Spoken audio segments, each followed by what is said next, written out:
Yeah, look.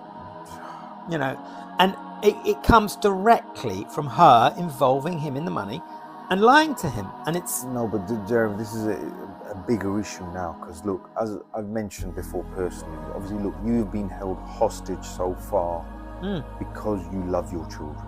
Yeah. You are being financially abused, coerced, because you love your children, and you are, even though you're out of the relationship, you are still being kept hostage. You are still living like a prisoner to the love of your children ultimately. And the reality is, I try and always put a positive message out there, you know, for fathers and that, but I think there's a truth that and reality that we have to accept, especially those that have lived with women with personality disorders and narcissistic personality disorders, that there is no co-parenting with a narcissist, period. It's not possible. It's actually called, you can't co-parent together.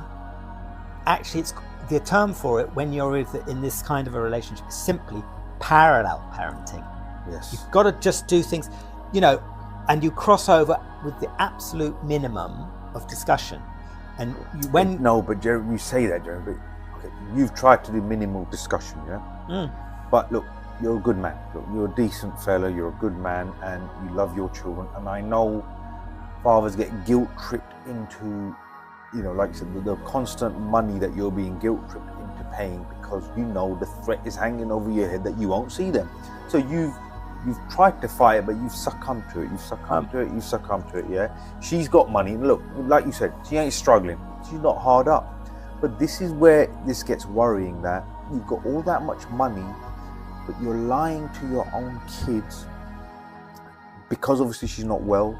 And in front of your children, poor mum is struggling. Like I said, look, the personality disorder, to you, you know how she was. But to the outside world, she's a lovely lady.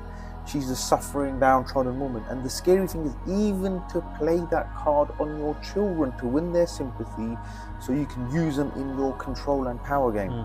You got that much money, if you're not going to shell it out on your kids and you're going to still use the kids to attack dad and ruin that relationship for a few quid for classes, what sort of a person is that?